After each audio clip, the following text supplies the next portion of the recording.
94.3 The Dude is very grateful to our men and women in uniform. We're proud to recognize local members of our military by turning the spotlight on them right now in our Soldier Salute. I'm your host, United States Marine Corps veteran Ethan Stitch Gardner, and on today's Soldier Salute, I have United States Marine Corps veteran and the University of South Carolina Director of Military Engagement and Veteran Initiatives, Jared Evans. Jared, thanks so much for being here. Thanks for your service, fellow United States Marine Corps veteran. Tell me a little bit about your story and your experiences in the United States Marine Corps. Well, first of all, Semper Fi, appreciate you having me on, brother. From Irmo, South Carolina, from there, went to Dutch Fork, went on to Clemson for a year. I joke and tell people Clemson is what ended up sending me to Parris Island. I figured I'd rather go to Parris Island and spend more time in Clemson. But no, I had a great experience in Clemson, but decided I wanted to do something else, do something better, be part of a bigger purpose cause, enlisted in the Marine Corps. Decided originally I was just going to go 0311 grunt, and then when I was at infantry school, some recon guys came over, had a different look to them. They gave their pitch and read off a list of individuals who were eligible to try out with the NDOC. So I went that route, passed the initial test, and then I went to Recon Indoctrination Platoon, or RIP, for about 3 months. And at the time when I went through Recon, there were two schools. You had ARS, Amphibious Reconnaissance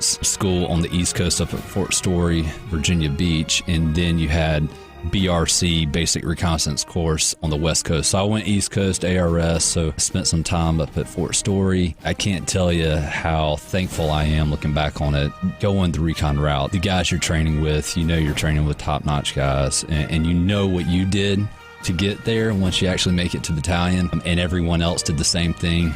The training, top-notch, funding's great. Got to go to a lot of cool schools, airborne, SEER schools, so Survive, Evade, Resist, Escape, which is a POW school up in Maine. Deployed to Iraq from September of 07 through about April of 08, based on Camp Fallujah, but we went all over the country. I mean, we went all the way out to the Syrian border. Got out in 2009, came to USC, was using my post 9/11 GI Bill, got my undergrad in HRSM. Then I worked for Coach Tanner in the athletics department for about 6.5 years. Had the opportunity last August to leave my position within the athletics department and come over into my new role for the university and just work full-time on all of our veteran and military initiatives. Jared, thanks so much for being here with me today. Thanks for your service. Former Reconnaissance Marine with 2nd Battalion. Awesome to have you on. We got to talk about recon. Some of the most high-speed, highly trained individuals in the Marine Corps. We got to know, what's it like going through that training?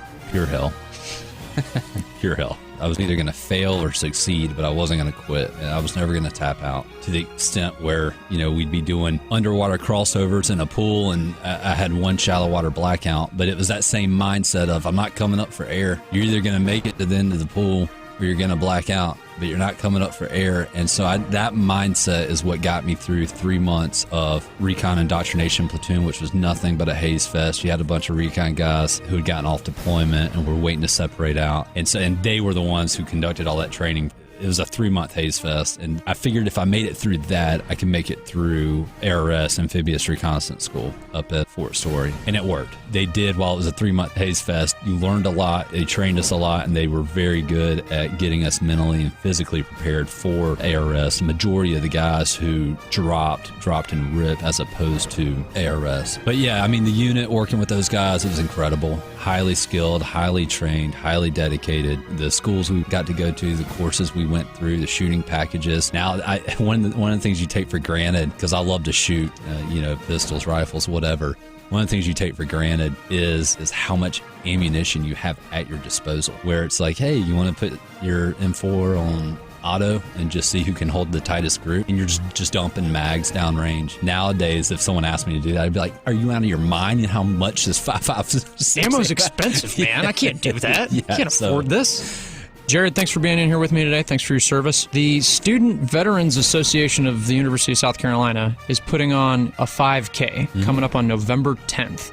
All the proceeds to this 5K are supposed to go to the Fisher House Foundation. I'm super excited to be there. Tell us all about So it. this is the second year we've done this. It's our annual Veterans Day 5K. Student Veterans Association, as well as the Student Government Association, they're hosting this event. Presenting sponsor this year's FN America. We've got some really exciting initiatives that we're working on with FN, from R&D to internships to working with ROTC to help stand up a marksmanship team. The 5K last year, we had about 250 people come out from the community, and for a year one 5K, I was really happy with that. I've got a really good buddy who is friends with Pat Tillman, and he goes to Phoenix every year for the Pat Tillman run. In the first year of the Pat Tillman run, they only had 50 people come out, and now they max it out, I think, around 15,000 every year. And so for us to have 250 people come out, I was very, very happy with that. We even had a 93-year-old triple threat. So a gentleman by the name of Thomas Peel, he was a World War II, Korea, and Vietnam veteran, come out and run in it. He walked it, but at the last leg of the run, we were doing awards, just turning left off of Pendleton on the Sumter. And so I stopped the group and I said, "Hey everybody, this is Mr. Thomas Peel, triple threat. Let's give him a big round of applause." And it was a wonderful moment because he started running. So he ran or jogged the last leg of the 5K, which is really cool. All proceeds go to support Friends of Fisher House Columbia. So the Dorn VA Medical Center here in Columbia, they've been selected by the National Fisher House Foundation for a Fisher House. And for those who don't know what a Fisher House is, it's very similar to a Ronald McDonald Home. So it provides free lodging and additional services for family members of veterans who are receiving care at the Columbia VA Medical Center. Last year, we raised around $3,000 for it,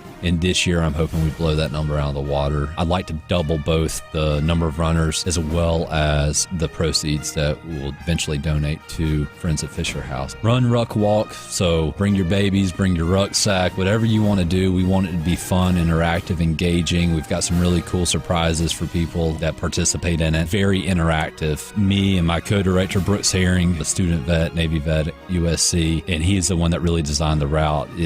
I think it's going to be a great time. It starts on campus and it ends in the Vista across from Carolina Western Pub. And so you get a little bit of the State House, you get a little bit of Main Street, you get the campus, and then you end in the Vista. And so you get a really good tour of the city. So it should be a great time. I'm really excited about it. Jared, thanks so much for being here with me today. You're a part of multiple different nonprofit organizations to help the veteran community. I've been a part of a couple, probably not near as many as you. Let's talk about small community actions, about getting out there in the community and getting the people of South Carolina come out and continue to come out and support the veterans of this state. Yeah, absolutely. Well, that's what's wonderful about South Carolina, but also Columbia. You know, we were just named a 2019 Great American Defense Community of the Year, one of 5 communities across the country to receive that recognition. And that was something it was the university, the Columbia Chamber, the USO, Fort Jackson, and WIS TV, who's running their Year of the Veteran campaign. We all partnered on that application. But the community itself, I mean, whether you're a veteran, a service member, or just a supporter, we're fortunate to be surrounded by so many organizations and individuals that really do care about the veteran military community. For me, I mean, when I separated out of the Marine Corps, to be honest with you, I was spent. I didn't want to have anything to do with the military. And after about 1.5 or 2 years, I felt this void of brotherhood and camaraderie, sense of purpose. And that's what initially got me back into the veteran community. And I got involved with a nonprofit called Palmetto State Base Camp, where we provide housing for transitional and low-income veterans. And then it was just a snowball effect from there. But what I found in all the different nonprofits that I work within the veteran military community, they all have their own mission. Whether that's housing, scholarships, mental health, whatever their mission is, they serve a purpose. I'm very fortunate and blessed to be able to be a part of so many wonderful organizations that do have very specific lanes and missions that they stay in. And I know you've heard it takes a village, right? And I think that's true with the veteran military community as well. So being able to have as many organizations that we do in this community to support the veterans and active duty service members is wonderful. Jared, thanks for being here. Thanks for your service. Tell me more about the role on campus that you play and the progress and new commitments that have been made by the University of South Carolina to support our vets. I will say this, none of this progress would have ever happened if it wouldn't have been for the student veteran population.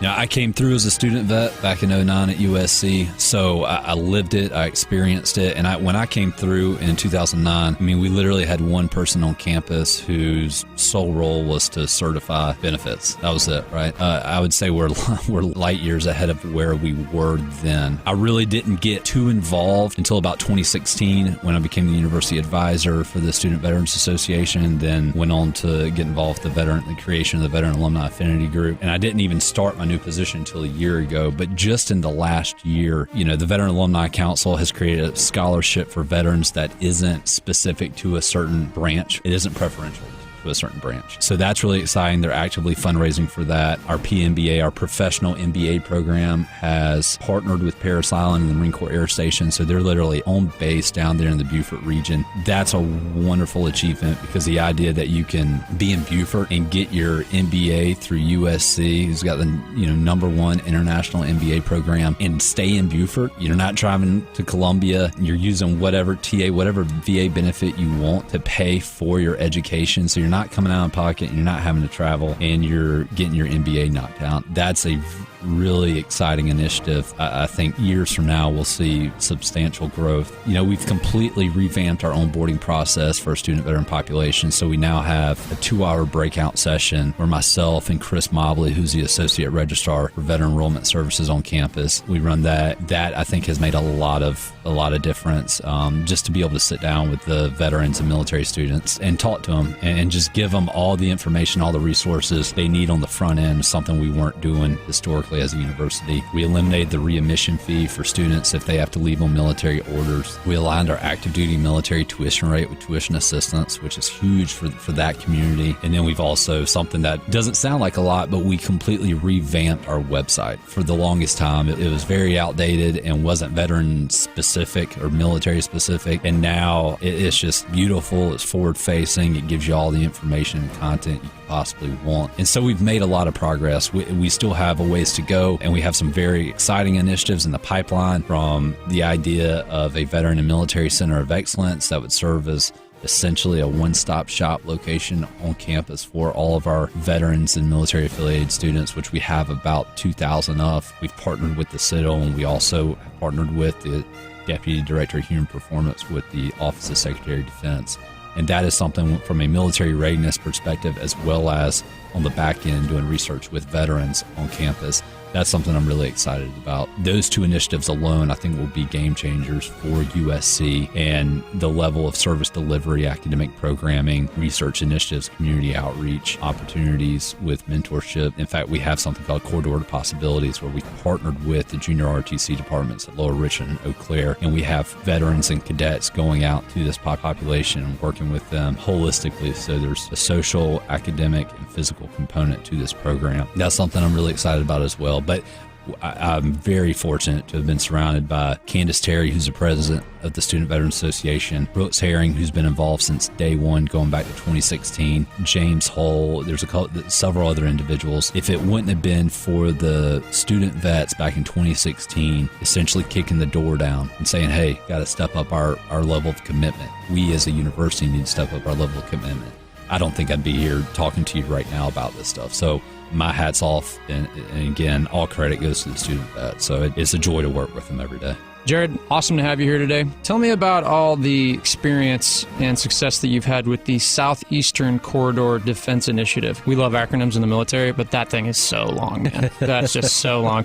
Yeah, so SecDef, right? We can call it SecDef. So how this got started, what's really beautiful about this is it literally got started by Candace Terry, who's the president of the Student Veterans Association, and Captain Jason Porter, who was one of the Army ROTC cadre on campus. They wanted to get out into the community and give back. And so they initially went out to Morse College, and they decided, hey, you know what, we should probably redirect our aim and work more with 9th to 12th graders. And so they started working at Eau Claire with the junior RTC department. And so they created this holistic program where it's academic, it's athletic, the physical fitness, right, as well as there's social components in there as well. They literally just started essentially a community outreach mentorship program for the junior RTC population. What that has grown into is a much larger Southeastern Corridor Defense Initiative, which is a human human performance research initiative that has really taken wings, and it's exploded. This is something that really in the last 9 months has completely blown up to the point where we've got approximately 45 faculty members at the university across 5 different colleges on board, as well as the Citadel, as well as Deputy Director of Human Performance with the Office of Secretary of Defense. And so what it is, a lot of it is military readiness. So the goal is to commission the best mentally and physically prepared second lieutenants that we can. And at USC, we've got every branch of ROTC. So this will go DOD wide, Marine Corps, Army, Navy, Air Force. But the goal is to commission these second lieutenants and become the premier institution in the country when it comes to military readiness. There's also a rehabilitation component to this as well for our veteran community, and that's something I'm very excited about. We've got a wonderful team from the Arnold School of Public Health who are focusing on the neurocognitive piece of this, from TBI to PTSD. So it's not just military readiness, but that's a big component of it. I think it's going to be a game changer for the university. Jared, on the long list of nonprofit organizations that you work for, you're currently a board member of the 9/11 Remembrance Foundation of South Carolina. One of the most infamous days in American history. It's our generation's Pearl Harbor. Something to definitely take the time to remember. Tell me all about the foundation. Simple message, never forget. Dan Hennigan, he's the chairman of this foundation, this organization, and he's put together a hell of a team. But we really have three main missions. So the first is we have the 9/11 Memorial, which is directly next to the convention center downtown. And if you haven't seen it, I highly recommend you go by and check it out. The second is we facilitate the annual Stephen Siller Tunnel to Towers 5K. If you don't know anything about that, that's a national foundation or national run. The story, though, is Stephen Siller was a firefighter in New York. On 9/11, he was heading out to play golf with his dad and his brother. He got a call when the first plane hit. He turned around, got stuck on the Brooklyn Battery Bridge because of traffic. So he just got out of his car, threw on his bunker gear, and ran to Tower 1. And from his car to the Tower 1 is exactly 5K. And so that's the story behind the Stephen Siller Tunnel Towers 5K, and that's a great event. We just had it back in September, had close to 2,000 people come out and participate in it. So wonderful event. And then the third is scholarship. So we have something called Honoring Our Heroes Scholarship, Honoring Our Heroes Children's Scholarship, where we provide scholarships to dependents of first responders and veterans. And so last year was the first year we did it. It's a $2,000 scholarship. We gave a scholarship to a child of a service member. This year, we were very fortunate from a funding perspective in that we were able to give out two. So we gave a scholarship to a child of a first responder and a scholarship to a child of a service member. It's tough to highlight one nonprofit because I feel like, again, they all have their own mission, and I feel a certain connection to all of them, considering the impact, I think, with the memorial, with the 5K, with the scholarship. I consider myself really blessed and fortunate to be working with that group and the 9/11 Remembrance Foundation of South Carolina. Thanks for joining us in our Soldier Salute, presented by Little Pig's Barbecue, serving Columbia since 1963 with that bodacious buffet. And Palmetto State Armory, American made for life. And Franklin Equipment, rent, buy, rely. And Atkins Law Firm Workers' Comp Attorneys, who you hire matters.